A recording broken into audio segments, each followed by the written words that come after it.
Well, we're here today with Aria Stiles. She is a Nashville musician now living in Mississippi. And a lot of us in Minnesota are real familiar with her because we have seen her on stage at many fiddle contests, getting many trophies. So we're really delighted that Aria is here today to talk a little bit about preparing for a fiddle contest. So welcome, Aria.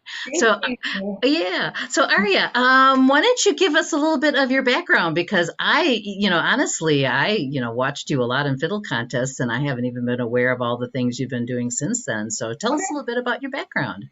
I started playing violin when I was 5. I'm the youngest of 5 kids, and it was kind of a requirement for everybody to play something. And so we all definitely played piano. My mom is a piano teacher, which I think has a very big influence on my playing today. I think knowing the piano is very important. Knowing other instruments is very important. So that's definitely aided in my playing. And then I started fiddling when I was about 8, and I met a ton of people.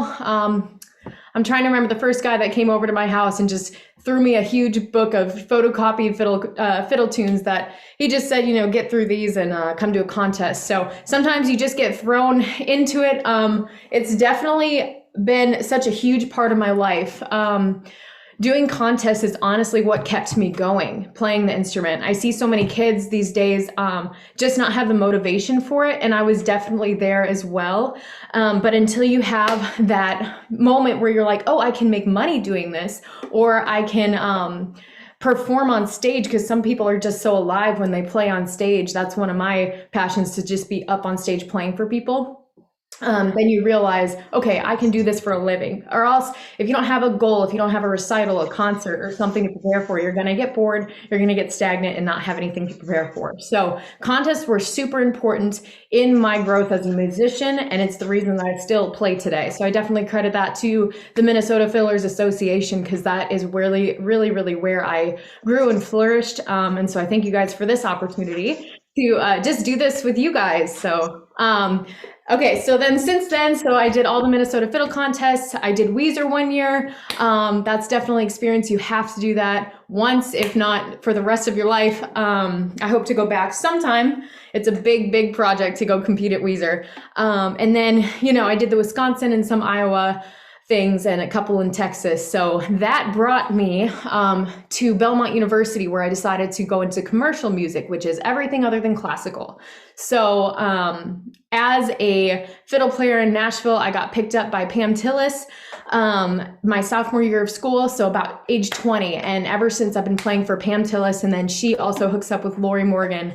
And I've been playing with different artists throughout the years. And I just, that 90s country is so near and dear to me now, growing with them and growing with such a good group of well-rounded people, so many people that have such depth to their lyrics, and they want that old country sounding on the fiddle. They want the steel, they want the fiddle.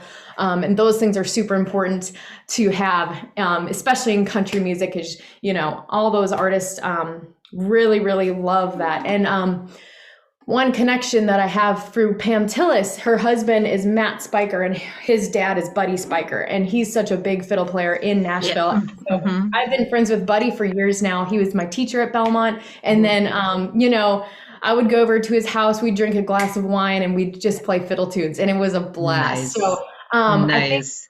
I think, just having that background of fiddle tunes got me connected through and to Pam Tillis. They saw my playing, they saw me at Grandmasters in Tennessee, and that's how they found me, was on YouTube. So, it's just important to stick with this art. And I appreciate people like you trying to keep it going, because the tradition is important.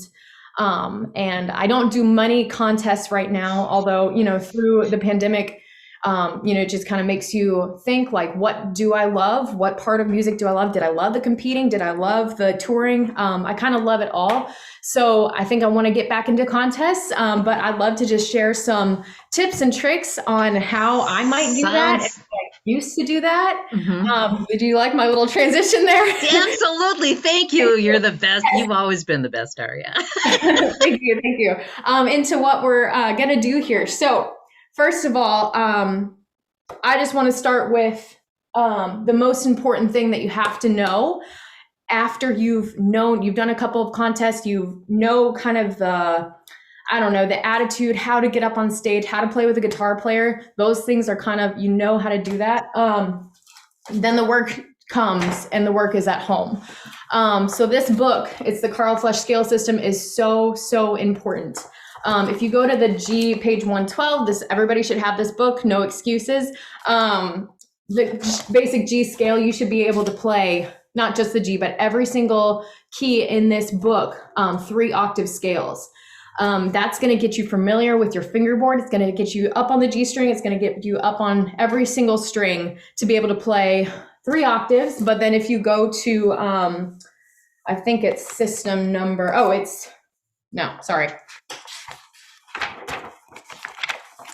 yeah, it's number, like they're labeled here. Number 1, you can do the whole G scale, 1 octave G scale on the G string, and then do all the arpeggios all on the G string. So I'll kind of give like a little example of that. So after you know the 3 octaves and you've done all the arpeggios, then you can do the G string 1 octave.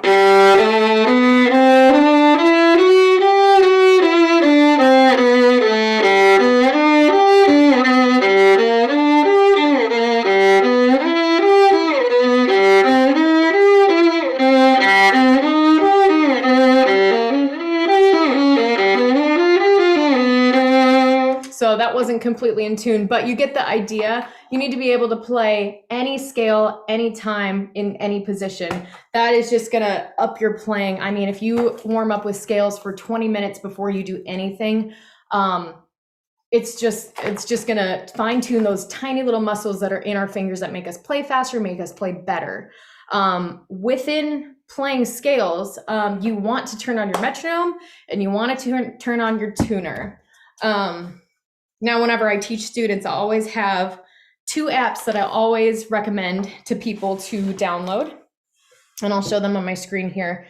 So I have my little music sub folder, and the first one is Metro Timer. I like this metronome. It's free. You can tap your tempo in, and I'm going to use this all the time, every day for my practicing. And then the second one is called Pano Tuner. This one turns your phone sideways. It also is available on iPad. And when I'm doing a scale, I'm going to play each note for like a half note or a whole note and make sure it's in tune. With contest playing, I think something that really just elevates you as a player is intonation and timing. So first of all, intonation, I would take a tune and just slow it down so intensely slow. This is what really sets you apart, is to play every note with your tuner and make sure your finger is right on the money. Okay. And then also, metronome is super important, obviously. When I would practice for contests, I would find the tempo that I wanted to get to. I'd probably bring it back 30 BPM. So if I play it at 100, I'll bring it back to 70. And when I was really, really intense, I would play the whole song at 70, and then I'd play it at 71, and then I'd play it at 72. And I would every day get it as like, until I wasn't sick, like until I was sick of playing it, probably would make it to like 85 or 90. And then sometimes I would, increase it by increments of 5 BPM. So I'd get to that tempo that I wanted to quicker. And obviously, well, maybe not obviously, but I would go past 100. My goal tempo, I would maybe get it to 120. And I think the goal is there just to be able to play it at whatever tempo is necessary. And so whenever you get with that guitar player that is driving that beat, you're going to just be right on tempo and be so solid. That is what the metronome is going to do, is keep you really solid. So those are just 3 things. So the Carl Flesch scale system, buy that book. It's available probably on Amazon. And then the other thing that I have is I have this website that I found, the Carl Flesch scale system, that we're going to share in the comments below. And you can, like, I keep that on my notes, if that makes sense. So I can click the website, and wherever I am, whatever, whether I have my computer, my iPad, or my phone, I'm in a hotel somewhere, I just click that link, and I've got my PDF of my scales right on my phone or tablet or whatever. So you need your scales, you need your tuner and you need your metronome. So those are three kind of basic things that you want to start off to just increase your chances of winning there. So, yeah. Oh, those are great tips, especially, you know what? I love the tip about Carl Flesch. I was just thinking that I just need to dig through all my books from college years ago, and I'm sure I still have my Carl Flesch. I'm like, oh, that's a really good tip. Well, just pull Carl back out again. It's pretty rough. It's pretty beat up. Yeah. I even have, I think my sister, she taped, like there's no go to page 112 for G scales. There's no index, I guess. And so she had written out every single scale and what page it is on. So I appreciate that when I was trying to look for the G scale really quick as an example. So yeah. No, that's a really good tip. And I like your tip too about working on the timing and working on the intonation, because as I listen to people in fiddle contests, I think, those are two of the basics, and the judges can tell, man, they're paying attention. They can tell if you're off. So it's going to help you execute it better. I remember one thing, Billy Contreras is a really great jazz player in Nashville. And I remember he would just come in with the crappiest violins. I mean, I'm like, this guy is eons into the future of playing.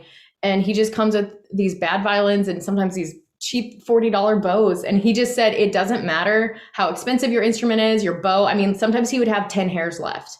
Like he could play anything. He's like, it doesn't matter. It's just, you got to just be good, basically. And obviously that's not the easiest thing to do, but if you're executing those intonation, the timing and everything, and you're just practicing that over and over every single day, you're gonna really improve your playing there. So what would you think are some of like the lessons learned, like when you're at a fiddle contest and maybe you didn't do as well as you thought you would have liked, anything that's something like, that you could pass on to others approaching the fiddle contest? Yeah. I don't have a very specific example. I remember one time it was very cold outside and I was holding my bow like this and it just slipped out of my finger, and that day the tip of it broke off and I was like, well, what now? But that's not a mess up, but it was just kind of like, well, the cold just snapped my bow. But I just think, being prepared for anything like that. I mean, once I walked on stage, the Opry, and I had the wrong violin and I didn't have a pickup. And so a fiddle player had just walked off. I can't remember his name. A fiddle player had just walked off and I'm like, can I just borrow your violin? I don't have a pickup. I forgot it. And he's like, sure. And so, playing a different instrument at that moment was kind of just like, oh, the neck is bigger and it just doesn't feel completely right. But, you do what you got to do. So whatever happens to your instrument, I mean, just be prepared to play somebody else's. If a string breaks, just grab somebody else's fiddle and start playing. Just don't, I mean, that comfortability with those kind of things is just going to take time, especially with newer players that they've only played their one instrument. But I think one big thing to help you is going to warm up.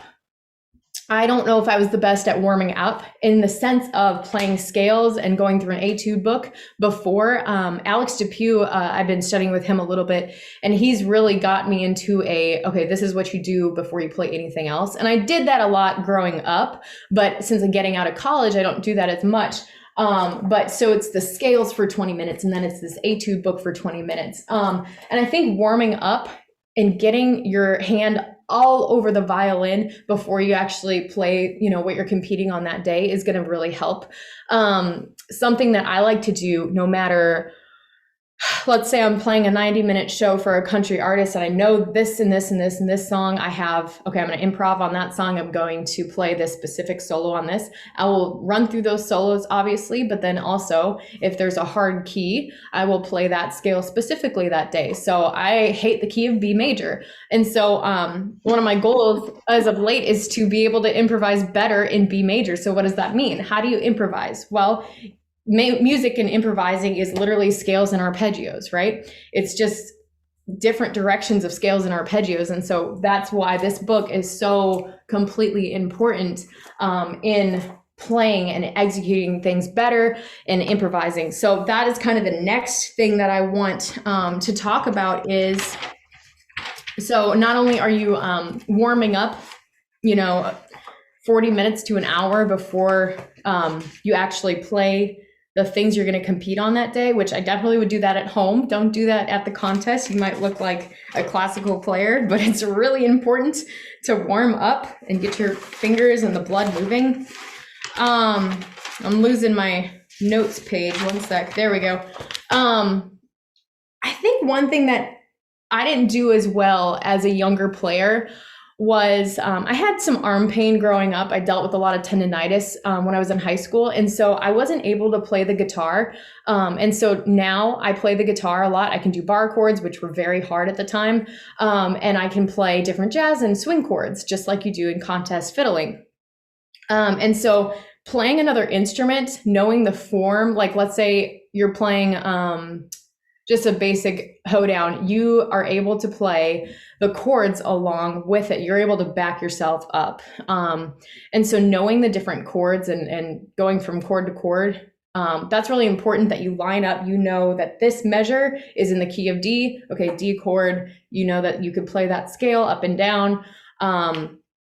So that's one thing that I didn't get to do was play guitar for other people. And so I don't know, I think learning another instrument, whether it be guitar, whether it be mandolin or piano or upright bass, knowing those chords is really important. So I didn't know them as well when I was competing. And that's really important. Something that I would change and tell like younger me is, even if I couldn't have played the guitar at the time, is to learn them at least, and make sure I know when I'm playing this measure of that tune, I'm in the key of A or the key of D or the key of G, because it changes, right? Every measure. So that knowing the form, being able to play another instrument on that, or even just, chording along on your violin, that's really, really important. So, and that leads me into improvising. I always go back to this book.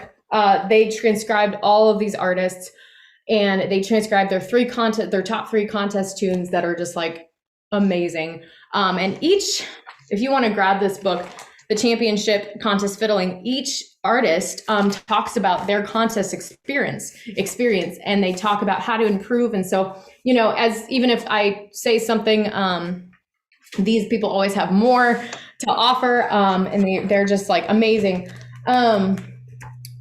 But as I was reading through some of them, they just keep talking about improvisation.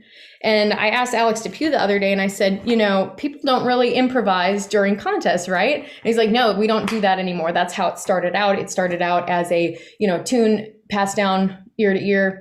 And so you would just make up your own versions. But honestly, I'm fine with contests just being something that you've learned, you're really great at, and you execute it because you want to perform the best that you can. And improvising can kind of sometimes mess you up, and you can, that's what's cool about it, is that it's live and it's not perfect. But in contests, we want to definitely know what we're going to play.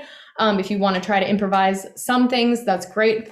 But when you're at home, this is really also important. After you do your scales, something that I also warm up on is I'll grab a backing track off of YouTube. And so let's say I'm playing in the key of B, but that's the key that I want to get better at and improve improvisation. I can only say that word so many more times here. So I'll look up on YouTube backing track for the key of B, and I'll literally just sit there and play in the key of B over and over and over again until I feel like, okay, I'm producing some good licks, some good sounds. That's really going to help you execute your contest playing better. And it's also, once you start improvising, you're going to start gravitating towards those higher end fiddlers. You're going to start noticing, okay, that was really cool. I want to learn that. And your ear is going to start tuning into what is good and what's kind of basic. So, I think that's something that I've definitely worked on a lot more, because that's pretty much all that I do now is when I'm playing shows, I'm improvising along with the artists around their singing. And so I've gotten way better at it. I love doing that. I love not knowing what I'm going to play. And I love to know what I'm going to play. So I do a mix of both in that. So, yeah. Boy, that's such a really good point, because I think even sometimes, I tend to gravitate more to the old time. I do a lot of upper Midwest and Scandinavian, I kind of do a lot of that stuff.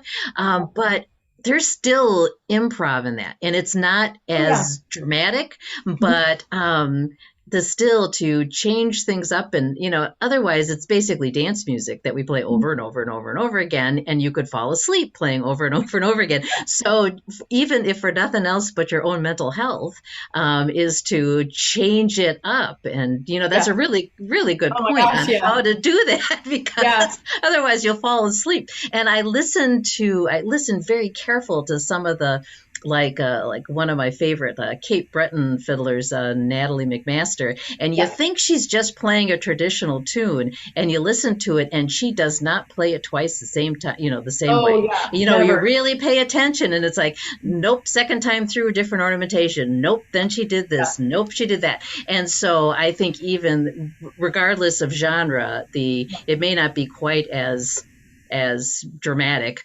as when you get into the country jazz, that kind of thing. But there's still that changing things up. Yeah, and I think people get stuck on how to do it. And so I know some people just say, well, just start playing notes. Well, I don't really agree with that method. I think that definitely, I'm going to keep going back to this. The scales are so important. Every little page in there is so important to just have back and forth.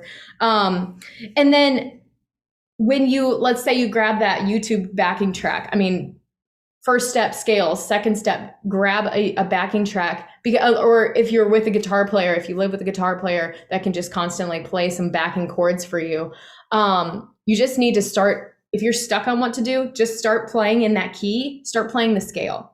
And then the next time around, play an arpeggio. And then start doing triplets. And so the next step after just playing like a scale over the backing track would be learning some licks. Okay, what is that? That would be like, let's say, let me just grab one off of here. Here is clarinet polka. So this person, Tashina Claridge, she had this transcribed for the song.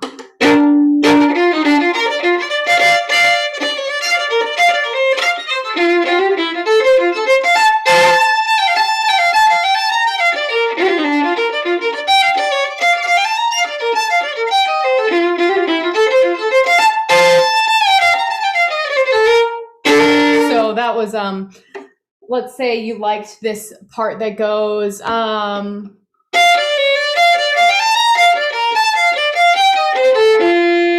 whenever you hear something that you really like, that was super cool, that's what you need to look for, things that catch your ear, because the more that you love something, the more you're gonna like to play it again. So that you're gonna grab this lick. The chords for that is B flat to F.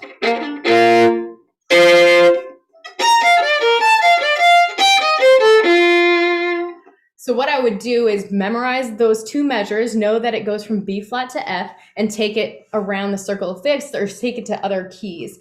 So you can know that in other keys, and you're going to pull those two measures and put them in like a different song that you're just improvising on. So that is when you grab those phrases, or you grab quotes, or you can, the go-to one. People just love when you grab things that are very known to the ear and you just throw them within your solo. So those are quotes, those are licks that you just need to grab. You love them, and then you can play them in any key on the violin, which leads me back to why you need to know your scales in every single key, because so that's my big message for today, is the scale. The Carl Flesch scale system is so important. Just working those to death every single day. So any tips on choosing your tunes for a contest? Kind of how do you approach deciding which tunes you're gonna play? Let's see. Right off the top of my head, I would probably go to last year's winners and see what they played. Typically, that's what the judges liked. And then the next step, if you love the song, so you got to love them. The thing that makes me choose a song is like if the chords kind of get me in a certain way. I don't know if that makes sense. I can't really explain it. I love how the chord changes occur. So that would be like, okay, first check out, from last year who played, maybe check out the judges of this year, if they're available. And then make sure like out of those, 20 tunes that you like, okay, the first 3 winners or whatever of each category, they played those songs. That's what they gravitated towards. Do I like any of those songs? Then you learn the basics of the tune, and then you start improvising with it. I've even found backing tracks. You don't just have to practice in that one key that you're stuck on or that you just want to improve on. I've even looked up backing tracks of specific fiddle tunes, and I think they're available on some tunes. So that is another way to play. So I don't know. I just think like make sure that you love the songs that you're playing, because if you don't, you're not going to play them well. You're not going to practice them well either, because if you don't like them, you're less likely to get your violin out that day and play them. And obviously, the more that you practice them, the better you're going to play it at the contest. So if you're going to take that metronome down to 70, you got to really like playing it, because you're going to play it about 30 times that day to just get it up to your goal tempo. So. All wonderful tips. Well, do you have anything we've missed? This is all really good. Well, I know what I'm going to be doing to practice for the State Fair Fiddle Contest next time we have a State Fair. So I know I got to get back. I want to. We miss you, Aria. We miss you. Thank you. I do too. I don't miss the weather. I'm in the South. It's like 75 degrees here right now. We had a cookout with my husband's youth group yesterday, and it's just super fun. Of course. I was going to just say one thing that I was kind of scared of it growing up was jamming. I was so worried that people would see me mess up or see me, I don't know, just not know a tune and be embarrassed. That's a big thing for me is somebody says, do you know this song? Whether it be like a pop song, anything out there. And I'm like, I don't know. I didn't hear that song. I grew up on classical music a lot of the times. And so I didn't know a lot of the songs that, normal people my age were listening to. I just spent a lot of time practicing. And so that made me in some ways a little scared to go jam at the end of contests. And that is really where players are made, I think. The jamming in the back room with a couple guitar players. Whenever you look up contest fiddling, you're going to see Christina Nikolaev. I think that's how you say her name. And she's actually a left-handed fiddle player. So her G string is closer to the frog, if that makes sense. So the E string, she has to play way up here. It's kind of incredible to watch, but she's just amazing. And a lot of the videos on there are her jamming. And I'm like, oh, that's what I'm missing. Because in where I'm kind of located right now, there's not a lot of jamming to go on. There's none, especially during the pandemic. There's just nothing to go do and play. And so I don't know if you're scared of jamming, kind of like I was when I was growing up. I think just sit there and listen. Just be involved, be in that culture, and just kind of invest yourself in the music. And if you're not too scared of jamming, get in there. Just plan on messing up. Plan on playing a sharp where you're supposed to play a natural, and just kind of let yourself be free in that jamming. So once the improv work has kind of happened at home, you can just play and be free in that jam session, and people just love it. That's one thing that I'm going to try to do more as the world kind of starts opening up, is just try to find some places with great musicians that are better than me. Make sure you find places that are better than you, because you always want to have that person to push you to the next step. Don't settle. Don't settle with your playing. You always can improve.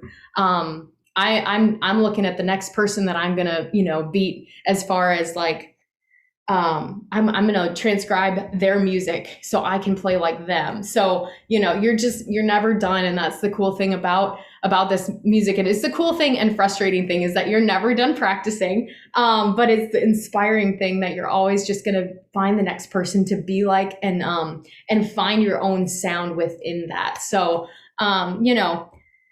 a lot of contest tunes can sound like the other person, but what's going to set you apart is working on your improv at home, metronome work, tuning, scales, and then that jamming, just to make your playing more free and more inspiring to others, and make you a better person to be around, and all of that good stuff. So good luck to you in the fiddle contest, and I can't wait to get back to Minnesota. Maybe I can come this year if we have a contest. Yeah, absolutely. Yeah, well, and I'm glad you made that point about jamming, because we don't get to jam at the state fair. We're kind of, time constraints, all that stuff. But we've been really encouraging jamming at some of the smaller contests. So it had kind of gone away. But I agree with you. I think that ability to hang out with some of the, hang out with the winners, sit next to him in the jam, kind of watch what they're doing,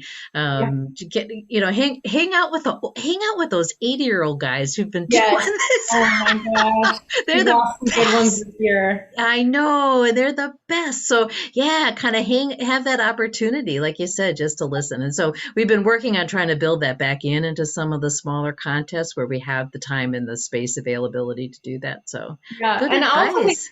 One more little tip at the end. Make sure to pay your guitar players. If you ever have that amazing, I think of Tom and Alita Weisgerber just right off the bat. They have just always been so kind to me through the years, and we're still friends, even to this day. But just to jump on stage and to play for me, they're one of the most solid, not only fiddle players, but guitar players. So if you get that solid guitar player, make sure to respect them and pay them, because you want them to come back to those contests and expect, oh, I got paid there, so I'm going to go back to that one. Maybe I can get paid again.